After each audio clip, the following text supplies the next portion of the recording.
So hey guys, welcome back to the channel. This is your physics buddy, and this is going to be the lesson 8 for ray optics.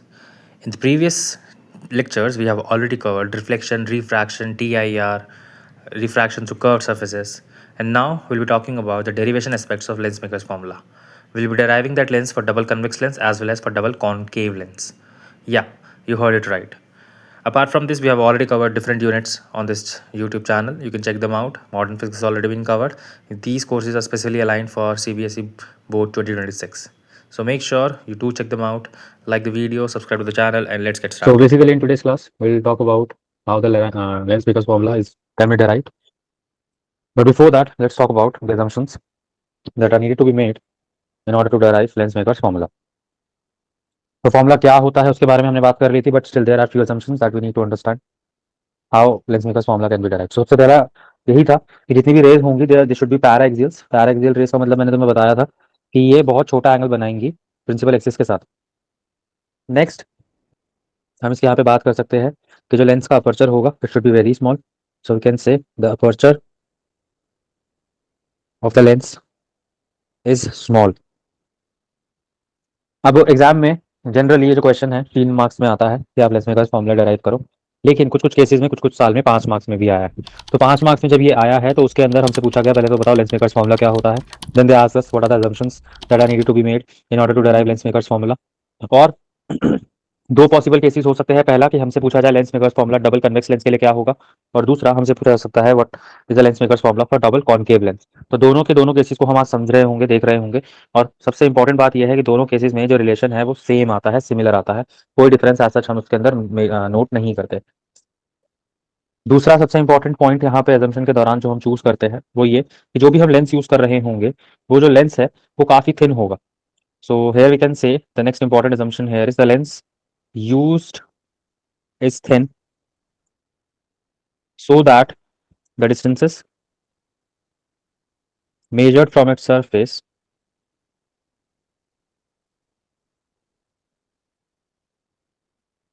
may be taken equal to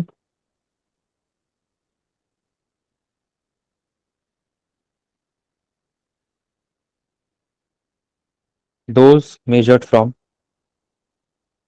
its optical center. तो major reason जो होता है lens को thin assume करने का वो यही होता है कि जब भी रिफ्रैक्शन हो रहा होगा इस पॉइंट पे, तो ये जो डिस्टेंस है और ये जो पॉइंट पी है ये दोनों ऑलमोस्ट एक दूसरे को सुपर इम्पोज कर रहे हो, इसीलिए हम लेंस को थिन अज्यूम करते हैं. तो लेंस मेकर्स फॉर्मूला एक बार वापस से रिवाइज कर लेते हैं. होता क्या है कि ये बेसिकली फॉर्मूला है जो कुछ कुछ चीज़ों को रिलेट करता है, जैसे कि लेंस की फोकल लेंथ हो गई, लेंस के रेडियस हो गए दोनों सर्फेसिस के, और यहाँ तक कि मीडियम हो गया लेंस का रिफ्रैक्टिव इंडेक्स कितना होगा, उस रिफ्रैक्टिव इंडेक्स को भी हम एज इट इज यूज कर रहे होंगे, देख रहे होंगे. अच्छा, before that just tell me one thing. तुम स्कूल नहीं जा रहे क्या आजकल? तो प्रैक्टिकल के लिए गई थी। कब हुआ था? 2 बजे ही गई थी। और कितने प्रैक्टिकल्स बचे हैं अभी? नहीं, नहीं, केम का था। वो तो तो सॉल्ट वगैरह एनालाइज़ जो भी होता है, तो ये जो प्रैक्टिकल्स वही हो रहे प्रैक्टिस हैं दीज करनी आर है फॉर बस। Revisions, revision right? हुँ, हुँ। हम्म, ठीक है. तो now let's just talk about that how this lens makers formula can be derived for double convex lens. So ये बहुत इंपॉर्टेंट है अगेन एग्जाम के पॉइंट ऑफ व्यू से.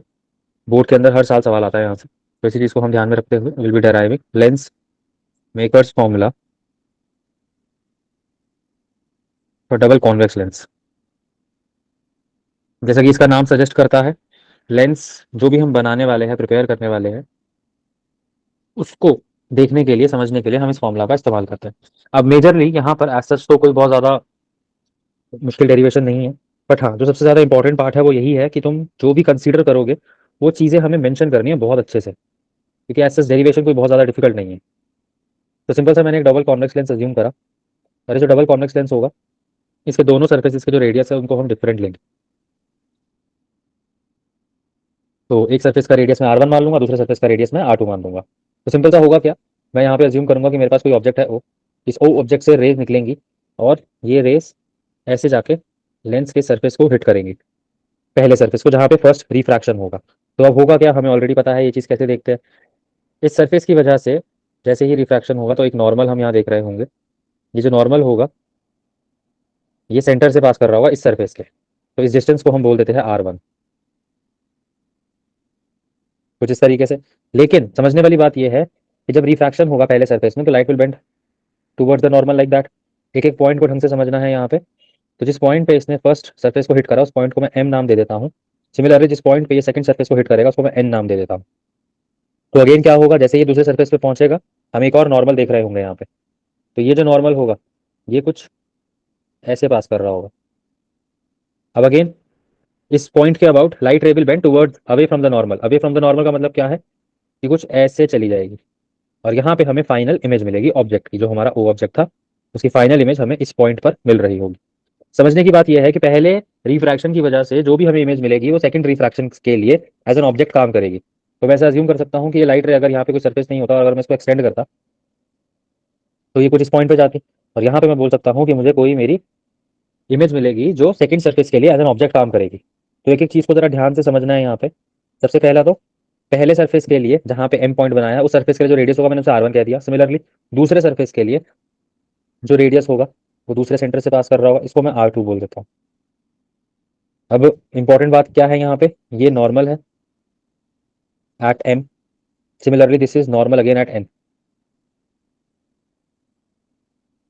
तो n और m पॉइंट पे हमें नॉर्मल देखने को मिल रहा है। अब जरा ध्यान से देखो, हम यहाँ पे बात कर रहे होंगे ऑब्जेक्ट डिस्टेंस के बारे में। ऑब्जेक्ट डिस्टेंस क्या होगा, ऑब्जेक्ट डिस्टेंस ये होगा जहां से हमारा ओ, जहां पे हमने ओ रखा हुआ है। सिमिलरली इमेज डिस्टेंस क्या होगा, इमेज डिस्टेंस होगा ये डिस्टेंस, क्योंकि फाइनल इमेज कहाँ बन रही है, फाइनल इमेज यहाँ पे बन रही है। तो फाइनल इमेज जहां बन रही होगी वहीं पे हमारा ऑब्जेक्ट या इमेज डिस्टेंस भी होगा। उसी के साथ साथ जो मेरी पहली इमेज बनी पहले सरफेस की वजह से, उस इमेज की वजह से जो डिस्टेंस क्रिएट होगा उसको मैं बोल देता हूँ v1। ये v1 क्या है, this v1 is the image distance for the first refraction. तो ये छोटी छोटी बातें हैं, इनको ध्यान से समझना। तो अगेन सबसे ज्यादा इंपॉर्टेंट यही है कि हम कंसिडरेशन वाला पार्ट जो भी है उसको ढंग से मेंशन करें, उसको ढंग से एक्सप्लेन करें। तो कैसे लिखेंगे उस चीज को जरा समझो। So will say consider a thin double convex lens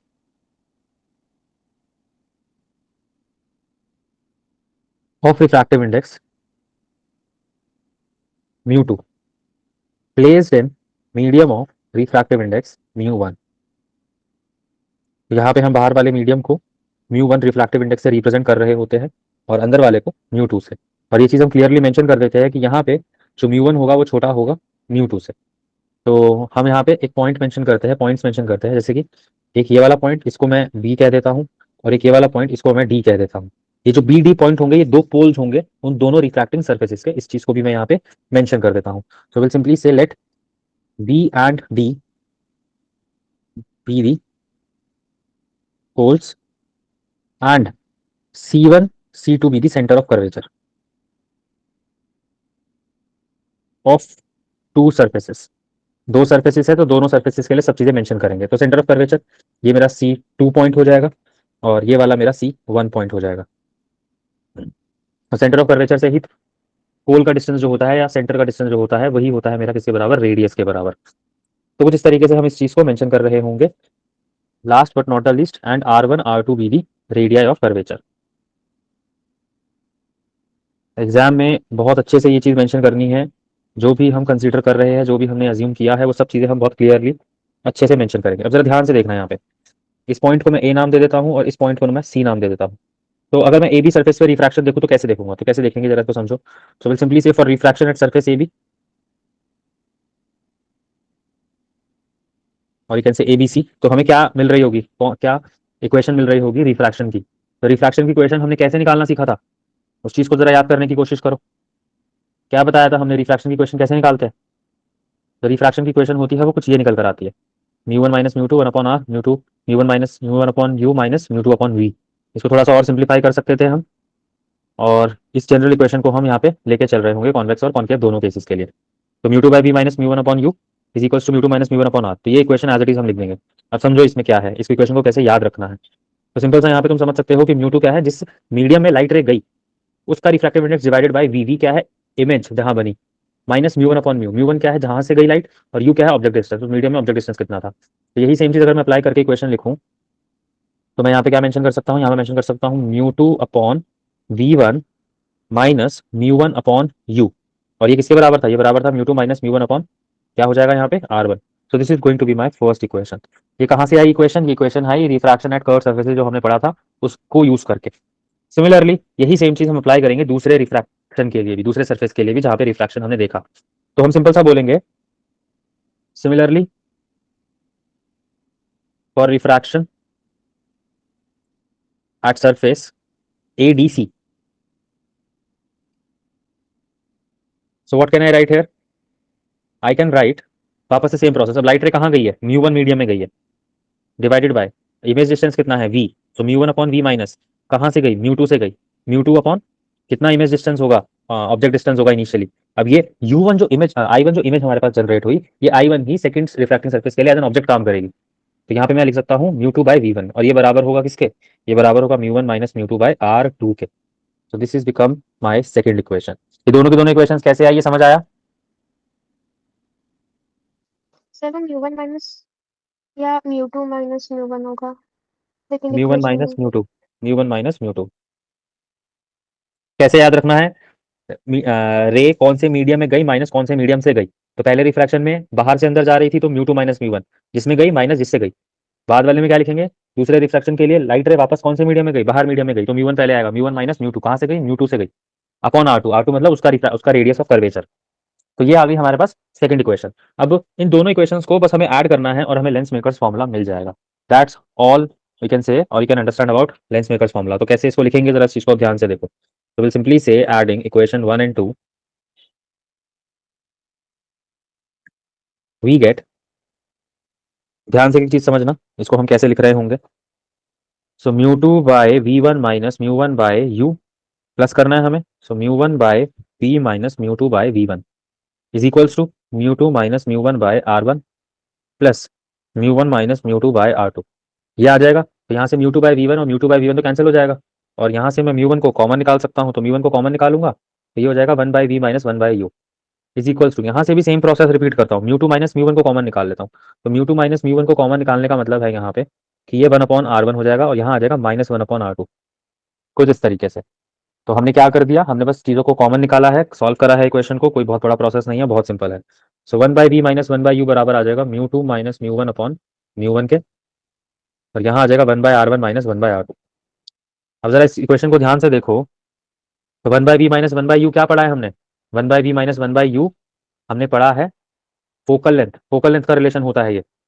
या फिर इस चीज को हम ऐसे भी देख सकते हैं, अगर हमारा ऑब्जेक्ट इन्फिनिटी पर रख दिया जाए। So if object is placed at infinity, तो इन्फिनिटी पे अगर ऑब्जेक्ट को रख देंगे तो क्या होगा?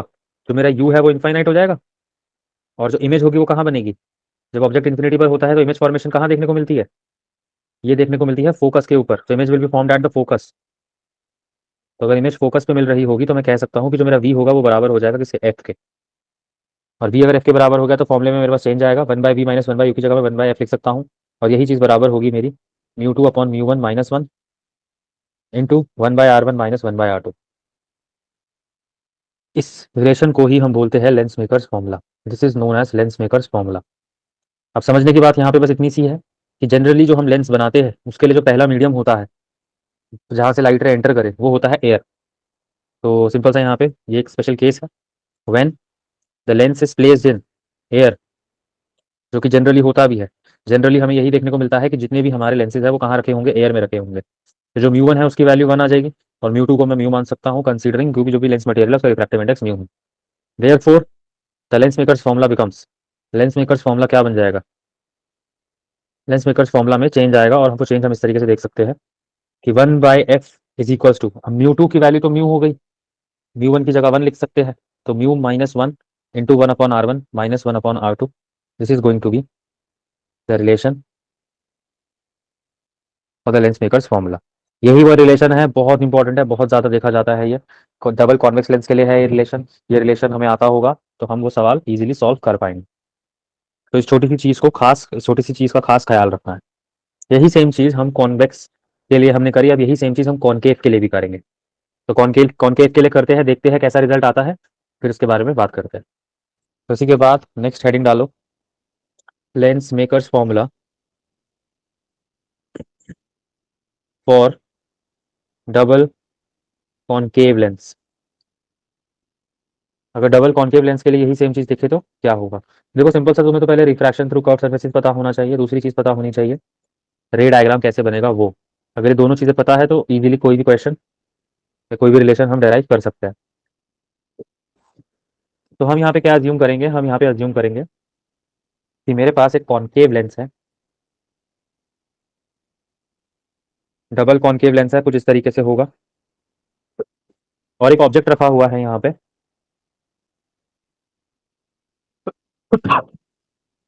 इस ऑब्जेक्ट को मैं ओ मान लेता हूँ। जहाँ पे ये ऑब्जेक्ट रखा है वहाँ का मीडियम म्यू वन मान लेता हूँ, और जिसमें ये ऑब्जेक्ट जो मेरे पास मीडियम है, इस मीडियम का, इस लेंस के मीडियम का रिफ्रैक्टिव इंडेक्स को मैं म्यू टू मान लेता हूँ। ये मैं एक्सिस ले लेता हूँ जो लेंस को सेंटर से कट कर रही होगी। अब ध्यान से इस चीज को समझना और आंसर करने की कोशिश करना। जैसे ही मैं रिफ्रैक्शन यहाँ पे देख रहा हूँ तो सबसे पहले क्या होगा, लाइट रे इसमें से बाहर निकलेगी एंड दिस लाइट रे विल गो लाइक दैट, कुछ इस तरीके से लाइट रे जाएगी। अब कॉनकेव मिरर से या कॉनकेव लेंस से जब रिफ्रैक्शन होता है तो किस तरीके से होता है? अगेन यहाँ पे हम क्या बनाएंगे, एक परपेंडिकुलर ड्रॉप करेंगे, और जैसे ही वो परपेंडिकुलर ड्रॉप करेंगे उसकी वजह से जो लाइट रे है वो हम अज्यूम करते हैं कि इस पॉइंट पे जाके रिफ्रैक्ट हो रही है। तो जैसे ही लाइट रे इस पॉइंट पे जाके रिफ्रैक्ट होगी, it will bend away from the normal और कुछ इस तरीके से चली जाएगी आगे, और ऐसे बाहर निकल जानी चाहिए। अब ये लाइन थोड़ी सी छोटी हो गई, it should be a little bigger. सामने वाले सरफेस को उसको हिट करना है, सामने वाले सरफेस से ही वो निकलेगी, यही चीज देखी जाएगी। तो कहने का मतलब ये है कि जो लाइट रे है उसकी वजह से जो इमेज मिलेगी हमें, वो इमेज आगे ना मिलके सेम साइड मिलती है, और अगर इमेज सेम साइड मिलेगी तो हम कुछ इस तरीके से इमेज को बनता हुआ देख सकते हैं। और ये जो इमेज हमें मिली है फर्स्ट रिफ्रैक्शन की वजह से मिली, वहीं पे सेकंड रिफ्रैक्शन जिस पॉइंट पर होगा उससे जो इमेज मिलेगी हमें वो कुछ यहाँ देखने को मिलेगी। इस चीज को ध्यान से समझने की कोशिश करो कि एग्जैक्टली यहाँ पे क्या हो रहा है और कैसे हम ये इमेज बनते हुए नजर आ रही है हमें।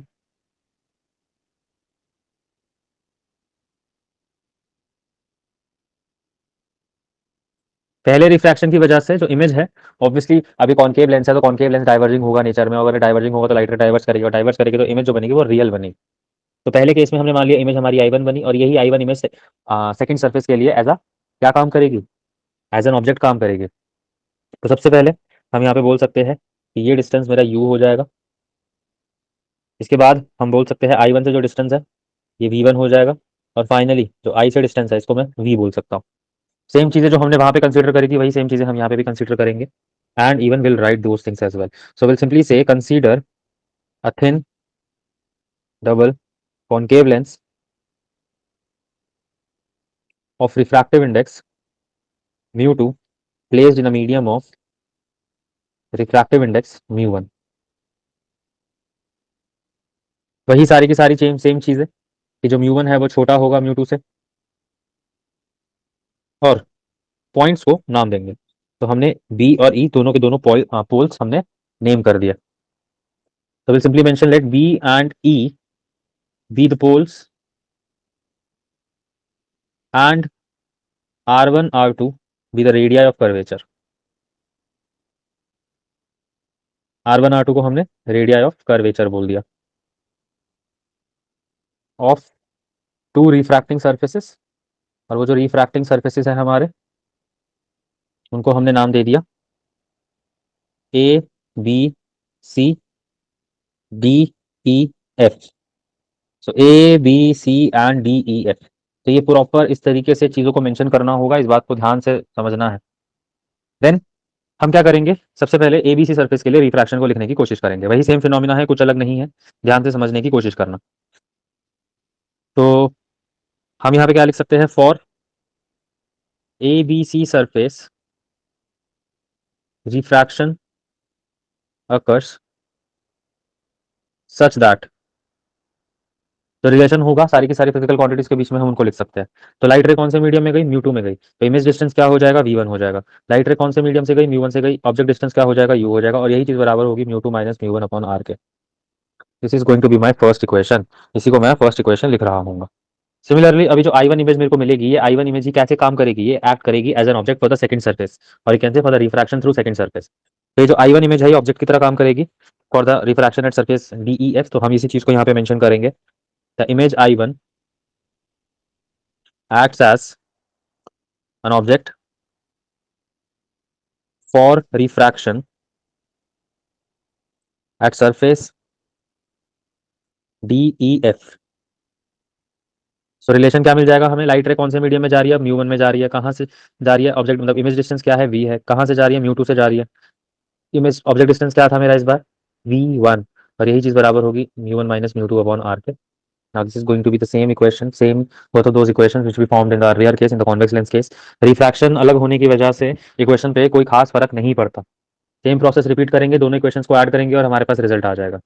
सो we can say adding equation 1 and 2, और जैसे ही 1 और 2 को मैं ऐड करूंगा मुझे क्या देखने को मिलेगा, mu two by V one minus mu one by U plus mu one by V minus mu two by V one, तो ये चीज़ बराबर होगी mu two minus mu one upon R plus mu one minus mu two upon R two. तो यहाँ से same process, mu two by V one cancel हो जाएगा, म्यू वन में कॉमन ले सकता हूँ, one by V minus one by you यहाँ लिख सकता हूँ, mu two minus mu one यहाँ से कॉमन ले सकता हूँ और अंदर क्या बचेगा, one upon R one minus one upon R two. Simple mathematical calculation है, कुछ इतना ज़्यादा नहीं है यहाँ पे, तो one by V minus one by U बराबर आ जाएगा mu two upon mu one minus one के, one upon R one minus one upon R two. यही रिलेशन होता है, इसी रिलेशन को हम लेंस मेकर्स फॉर्मूला कहते हैं। This is known as lens makers formula for double concave lens. बस एक बात का खास ख्याल रखना है, हमने यहाँ पे साइन कन्वेंशन कंसीडर नहीं किए हैं। We didn't consider that U V and V one are left side of the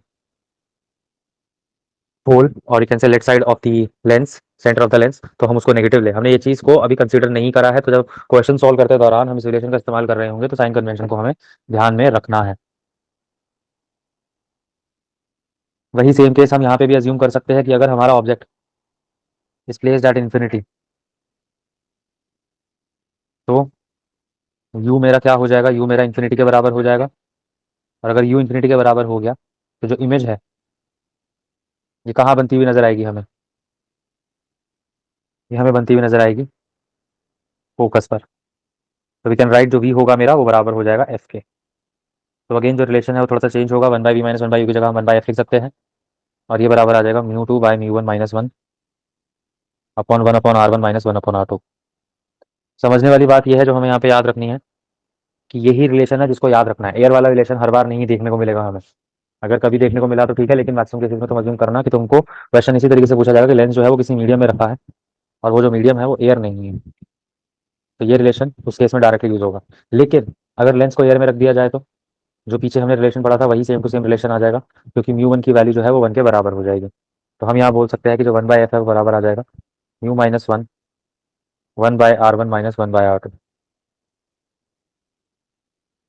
So this is going to be the focal length of the lens which is kept in having here the lens having refractive index mu and two different radii of curvature। तो कोई मुश्किल नहीं है, बहुत simple simple सा है। बस majorly हमें जिन चीज़ों का ध्यान रखना है वो यही है कि हम लेंस मेकर्स फॉर्मूला अप्लाई कैसे कर सकते हैं। क्लियर हुआ ये वाला part? Yes, sir. Let's do some problems on this only, try करने की कोशिश करूँ। क्वेश्चन कह रहा है, बहुत सिंपल क्वेश्चन है, एनसीईआरटी का सवाल है। हमें डबल कॉन्वेक्स लेंस के दो रेडियस दिए हुए हैं, मतलब आर वन और आर टू की वैल्यू दी हुई है। हमसे क्वेश्चन में पूछ रहा है कि अगर फोकल लेंथ 12 सेंटीमीटर है तो बताओ रिफ्रैक्टिव इंडेक्स कितना होगा उस लेंस का।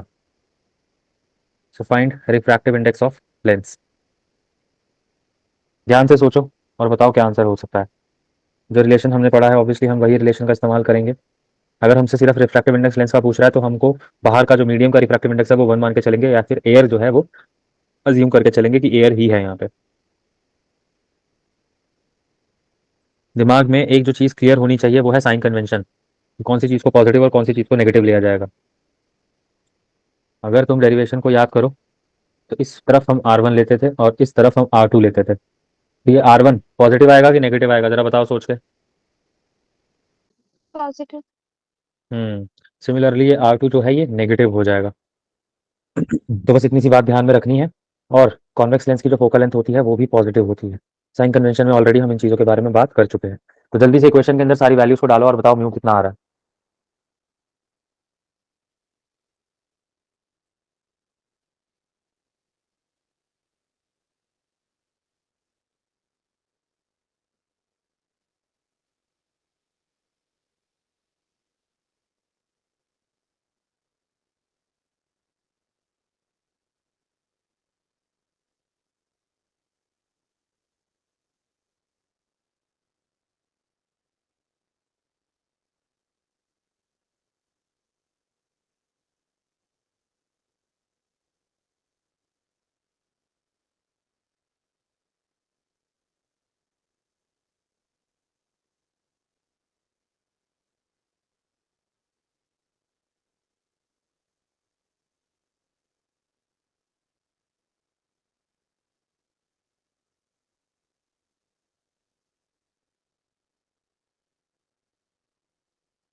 तो ये सिंपल सा आंसर है जो हमें देखने को मिलेगा इस पर्टिकुलर क्वेश्चन का। कुछ मुश्किल नहीं था, बहुत सिंपल था।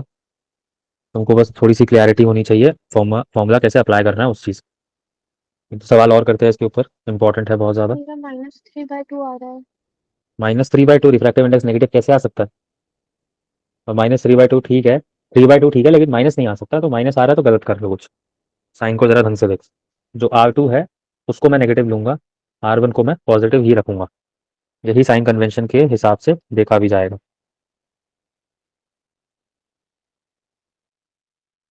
ऑल राइट, नेक्स्ट क्वेश्चन देता हूँ, इसको जरा ट्राई करो। तो हमसे बोल रहा है इस सवाल के अंदर कि डबल कॉन्वेक्स लेंस के रेडियाई का रेशो दिया हुआ है 1:2, मतलब R1:R2 हमें दिया हुआ है 1:2। क्वेश्चन में बोल रहा है कि जो रिफ्रैक्टिव इंडेक्स है ग्लास का वो 1.5 के बराबर है। ग्लास यानी कि कॉन्वेक्स लेंस। हमसे बोला गया this lens renders the rays parallel coming from eliminated filament at a distance of 6 centimetre. Renders a ray, अब स्टेटमेंट को जरा समझो और लिख भी लो, मतलब भी बताता हूँ। मतलब जो भी रेज आ रही होंगी पैरेलली प्रिंसिपल एक्सिस के, उन रेज को ये जो लेंस है वो एक पॉइंट पे मिला देता है। पॉइंट पर मिला देता है का मतलब कि जो भी हमारी इमेज हमें मिलेगी वो एक पॉइंट पर मिलेगी, और वो पॉइंट जो है वो है टोटल 6 सेंटीमीटर दूर। कहने का मतलब क्या है यहाँ पे कि जो भी हमारा ऑब्जेक्ट होगा उससे निकलने वाली रेस पैरेलल कब आएंगी? जब ऑब्जेक्ट हमने इन्फिनिटी पे रखा हो। और अगर ऑब्जेक्ट इन्फिनिटी पे रखा होगा तो इमेज हमारी कहाँ बनेगी? इमेज हमारी बनेगी फोकस पर। तो क्या यहाँ से मैं कह सकता हूँ कि जो ये 6 सेंटीमीटर है ये मुझे फोकस या फोकल लेंथ दिया हुआ है यहाँ पे? क्वेश्चन को ध्यान से समझना है। जो भी क्वेश्चन में हमें मेंशन है उस चीज को ध्यान से समझना है। तो हमसे क्वेश्चन में यही बोला गया, calculate the radii of curvature. दोनों के दोनों सरफेसिस का रेडियस ऑफ कर्वेचर क्या होगा बताइए। तो सेम प्रोसेस है, लेंस मेकर्स फॉर्मूला तुम अप्लाई करोगे और R1 और R2 की वैल्यू बताओगे। कंसीडरिंग अगर मैं R1 को x लेट कर लूँ तो R2 जो है वो ऑटोमेटिकली 2x हो जाएगा। और अगर R2 ऑटोमेटिकली 2x हो गया तो वैल्यू सब्स्टिट्यूट करो R1 और R2 की सारी जो तुम्हें दी है, म्यू तुम्हें दिया हुआ है, x निकल जाएगा, R1 R2 आ जाएगा। सिंपल सा क्वेश्चन है, जल्दी से ट्राई करो और बताओ क्या आंसर आ रहा है।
कितना आया आंसर?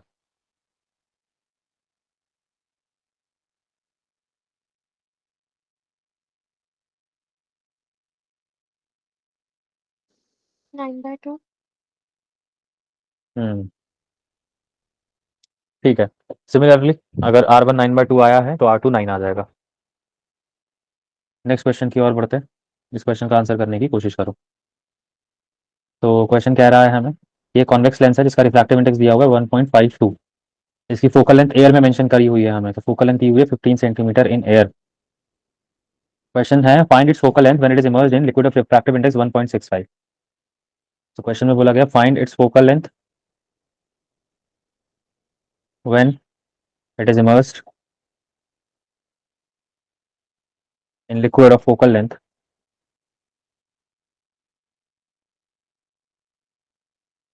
1.65 और what will be the nature of the lens. अब ये एक PYQ है, एग्जाम में ऑलरेडी पूछा हुआ है, 2024 में ही, 2024 के एग्जाम में ये आया था। अब ऐसे क्वेश्चंस को कैसे करते हैं इस चीज़ को जरा समझने की कोशिश करते हैं। तो सबसे पहली चीज़, तो जब हमारा कॉन्वेक्स लेंस हमने एयर में रखा था तो उसकी फोकल लेंथ आ रही थी 15 सेंटीमीटर।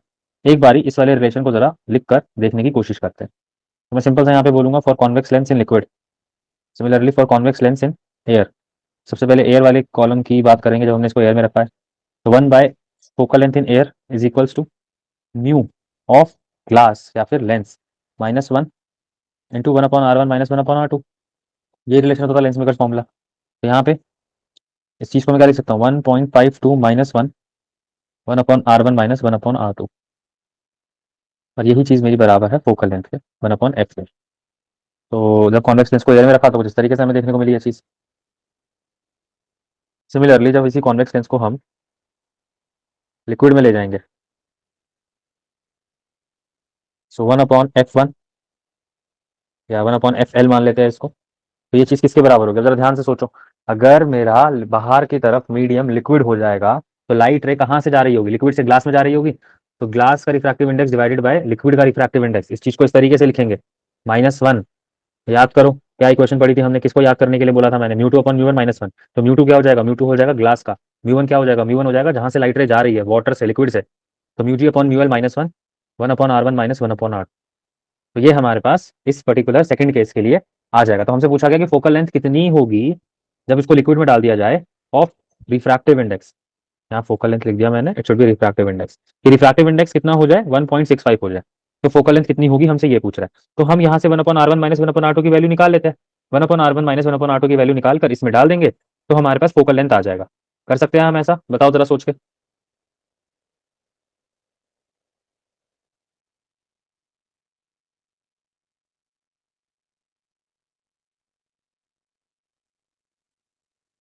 बोलो प्रियांशी।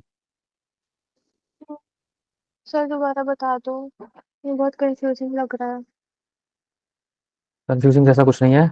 हमें सिंपल सा इस क्वेश्चन में दो कंडीशन दी हुई थी। पहली कंडीशन में हमें बोल रहा है कि कॉन्वेक्स लेंस की फोकल लेंथ एयर में, जब उसको एयर में रखा तो 1.15 सेंटीमीटर निकल कर आए।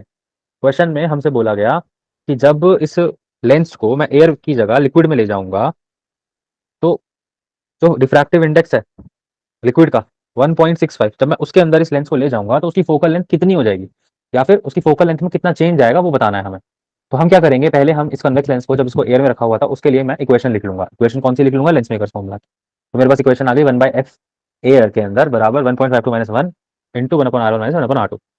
तो ये मेरी पहली इक्वेशन आ गई। अब यही कॉन्वेक्स लेंस को जब मैं लिक्विड में ले जाऊंगा तो उस केस के अंदर कॉन्वेक्स लेंस के लिए लेंस मेकर्स फॉर्मूले की इक्वेशन क्या लिखूंगा, 1/fl। एफएल क्यों, focal length of liquid, focal length of length in liquid.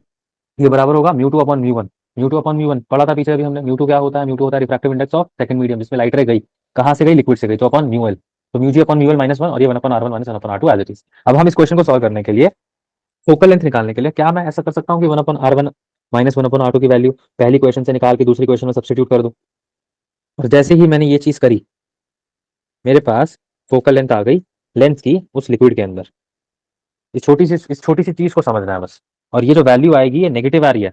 और अगर वैल्यू नेगेटिव आ रही है तो इसका मतलब क्या है, इसका सिंपल सा मतलब है कि जो हमारा लेंस है वो डाइवर्जिंग हो गया लिक्विड में जाते ही। तो इस चीज को जरा सॉल्व कर लेते हैं। तो 1.52 -1.65 डिवाइडेड बाय 1.65 इंटू 15 इंटू 0.52।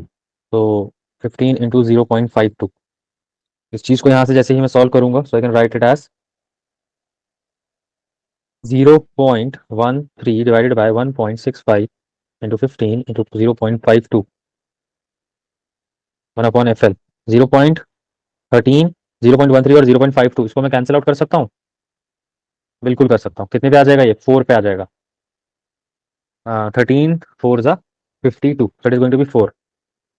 तो F L is going to be, इसको मल्टीप्लाई करके रेसिप्रोकल करके लिखूंगा और ये पूरा का पूरा नेगेटिव में आएगा। तो इसको मल्टीप्लाई करो, रेसिप्रोकल करो और बताओ एफ एल की वैल्यू क्या आ रही है। What is the focal length of the lens in liquid. जो भी आंसर आएगा ऑब्वियसली सेंटीमीटर्स में ही आएगा, नेगेटिव में आएगा और सेंटीमीटर्स में आएगा। मल्टीप्लाई करो इसको और बताओ क्या आंसर आ रहा है। What should be the focal length.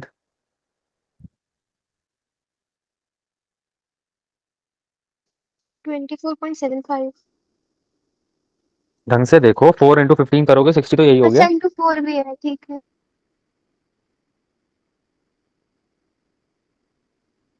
99।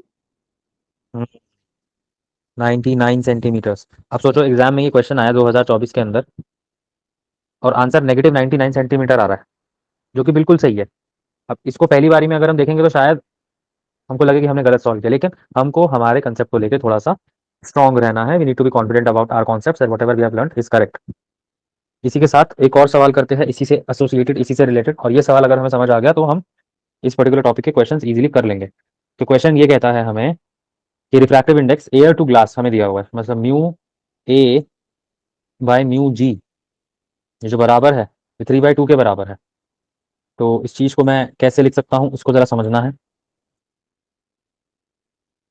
Exam में अगर क्वेश्चन आया तो हमें कुछ इस तरीके से दिया होगा कि ए म्यू जी ये बराबर है 3/2 के, और हमें दिया हुआ है ए म्यू वाटर, एयर का रिफ्रैक्टिव इंडेक्स वाटर के रिस्पेक्ट में ये दिया हुआ है 4/3 के बराबर। तो हमसे पूछा गया find the ratio of focal length. Focal length का रेशियो क्या होगा of a glass lens in water and in air. तो एयर और वाटर में फोकल लेंथ का रेशियो क्या निकल कर आएगा, हमें वो बताना है। तो सिंपल था, अभी सवाल को करना कैसे है, इसकी अप्रोच कैसे है, उस अप्रोच को समझो। सबसे पहले तो मेरे पास जो भी लेंस होगा उस लेंस को पहले मैंने कहाँ रखा होगा, पहले मैंने उस लेंस को रखा होगा एयर में, फिर इसी लेंस को मैं लेके आऊंगा कहाँ पे, वाटर में। तो एक बार एयर में रखा, एक बार वाटर में रखा, तो जब एक बार एयर में रखूंगा एक बार वाटर में रखूंगा तो उसकी इक्वेशन कैसी बनेगी लेंस मेकर्स फॉर्मूला की, वो इक्वेशन बनाता हूँ। So for lens in air, अगर लेंस को एयर में रखा होगा तो इक्वेशन क्या बनेगी, ध्यान से सोचो और ध्यान से सोचो। सो 1/F_A ये बराबर होगा किसके, mu G by mu A, mu G by mu A minus 1/R1 minus 1/R2। लिख सकता हूँ मैं ये इक्वेशन, बताओ जल्दी से सोच के। हम्म। सिमिलरली जब इसी लेंस को हम वाटर में ले जाएंगे तो फोकल लेंथ चेंज होकर कुछ वाटर की वजह से अलग हो चुकी होगी। तो अब क्या लिखेंगे हम, इसी को अगर मैं वाटर में ले गया तो mu G by mu W हो जाएगा इस बार, 1/R1 minus 1/R2 as it is. लिख सकता हूँ मैं इस चीज को। ये आ गई मेरे पास सेकंड इक्वेशन। हमसे क्वेश्चन में पूछा गया है कि फोकल लेंथ का रेशियो क्या होगा वाटर और एयर के कंपैरिजन में, कि जब लेंस को एयर में रखा और जब लेंस को वाटर में रखा तो फोकल लेंथ का रेशियो क्या आएगा, वो हमसे पूछ रहा है। तो थोड़ा सा ट्रिकी सवाल है, इस चीज को जरा ध्यान से समझना है। इन दोनों इक्वेशंस को क्या कर देंगे, हम डिवाइड कर देंगे। विल डिवाइड इक्वेशन 1 and 2, और जो फॉर्म मिलेगी हमें उस फॉर्म को हमें ध्यान से समझना है, देखना है कि कैसे क्या हो रहा है। So 1/F_A divided by 1/F_W is equals to, तो 1/R1 माइनस 1/R2 दोनों में कैंसिल, सेम है, कैंसिल आउट हो जाएगा। तो यहाँ क्या बचेगा, mu G upon mu A minus 1, mu G upon mu W minus 1। क्या ये लिख सकता हूँ मैं, क्या यहाँ से कह सकता हूँ F_W/F_A जो है वो बराबर आ जाएगा mu G minus 1 mu G upon mu A minus 1 divided by mu G upon mu W minus 1।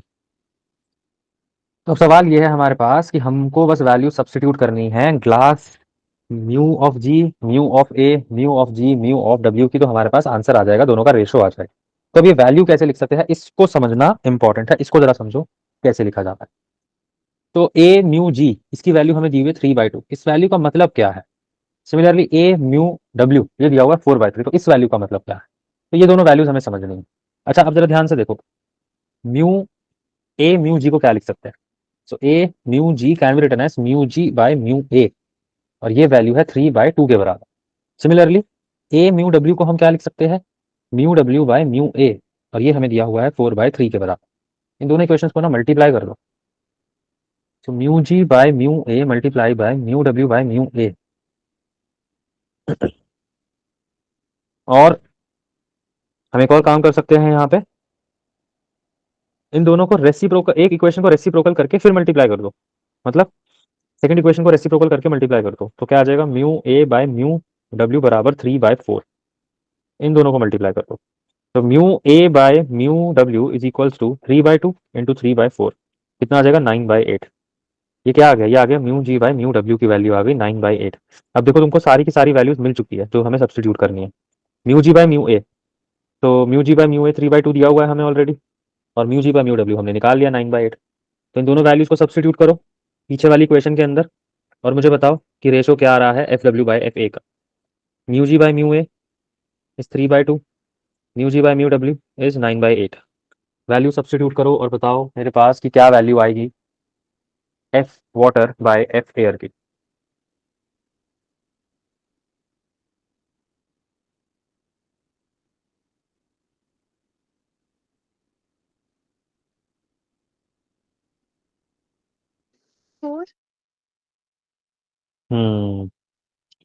4:1, तो रेशो क्या आ जाएगा यहाँ पे मेरे पास निकल के? 4:1 आ जाएगा रेशो निकल के। तो कुछ ऐसे ऐसे सवाल है जो एग्जाम में पिछले कुछ समय से ज़्यादा पूछे जाने लगे हैं। बस सबसे पहली चीज़ तो ये है कि हमें क्वेश्चन देखते ही ये समझ आना चाहिए कि हम जो क्वेश्चन कर रहे हैं, ये क्वेश्चन लेंस मेकर्स फॉर्मूला पे बेस्ड है। अगर हमें यही चीज़ नहीं समझ आएगी ना कि हम जो क्वेश्चन कर रहे हैं लेंस मेकर फॉर्मूला बेस्ड है, तो क्वेश्चन वैसे ही नहीं हो पाएगा। तो आई होप तुम्हें ये सब चीज़ें समझ आई हो, हमने जो भी किया है अभी तक। और अभी भी इस चैप्टर में 2-4 चीज़ें बची हैं जिनको हमें अच्छे से डिस्कस करना है। कोशिश करेंगे by the end of this week हम इस चैप्टर को खत्म कर दें। Still we have so many days. और तुम्हारे प्री बोर्ड्स एग्जैक्टली कौन से डेज से शुरू हो रहे हैं, जरा वो बताओ।